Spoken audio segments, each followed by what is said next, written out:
ഓഫീസും കഴിഞ്ഞ് വന്ന് ഫുഡൊക്കെ ഉണ്ടാക്കി. നല്ല ചോറും പരിപ്പ് കറിയും ഓംലെറ്റും കോളിഫ്ലവർ ഫ്രൈയും ഒക്കെ കഴിച്ചു. ഞാൻ ഉണ്ടാക്കിയോണ്ട് പറയുന്നതല്ല, കൊള്ളാം. ഒറ്റയ്ക്ക് താമസിക്കാൻ തുടങ്ങിയപ്പോഴാണ് എനിക്ക് വീടിൻ്റെയും വീട്ടിലെ ഫുഡിൻ്റെയും വില എന്താണെന്ന് മനസ്സിലായത്. പുറത്തുനിന്നുള്ള ഫുഡ് കഴിച്ച് കഴിച്ച് മടുത്തേ പിന്നെയാണ് വല്ലതും ഉണ്ടാക്കാൻ തുടങ്ങിയത്. വീട്ടിലാണ് എനിക്ക് ഇഷ്ടമുള്ള ഉണ്ടാക്കി തരുന്ന സ്നേഹനിധിയായ സഹോദരിയും മാതാശ്രീയും എനിക്കുണ്ട്. വെറും ഓംലെറ്റ് മാത്രം ഉണ്ടാക്കിക്കൊണ്ടിരുന്ന ഞാനിപ്പോൾ ജീവിച്ചു പോകാനുള്ള പാചകമൊക്കെ പഠിച്ചു വരുന്നുണ്ട്. വീട്ടിൽ കിട്ടുന്ന ഫുഡിൻ്റെ ടേസ്റ്റൊന്നും വേറെ എവിടെ പോയാലും കിട്ടില്ല. പറഞ്ഞിട്ട് എന്ത് കാര്യം?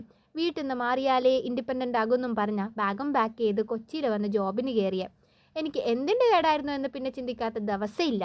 ഇപ്പം ലീവ് കിട്ടിയാൽ എങ്ങനെയല്ലേ വീട്ടിലെത്തി സ്വസ്ഥമായിട്ടിരിക്കാനാ വിചാരിക്കുക.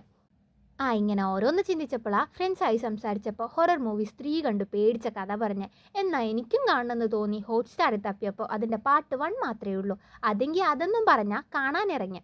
ഒരു ഹൊറർ മൂഡിന് വേണ്ടി ലൈറ്റൊക്കെ ഓഫാക്കിയിട്ടാണ് ഞാൻ കാണാനിരുന്നത്. വലിയ പേടിക്കാനൊന്നുമില്ല എന്നാണ് ഞാൻ ആദ്യം വിചാരിച്ചത്. കണ്ടു വന്നപ്പോൾ കാലിലിരുന്ന പുതപ്പ് എൻ്റെ തലേൻ്റെ മുകളിൽ വരെയായി.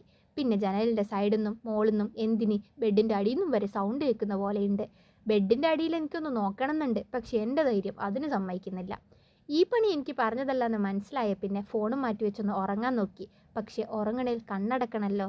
കണ്ണടച്ചാൽ എൻ്റെ മുന്നിൽ സിനിമയിലൊരു കറുത്ത സാധനം ഓടിപ്പോകുന്നില്ലേ, അത് മുന്നിൽ വന്ന് നിന്നാലോ എന്നൊരു പേടി.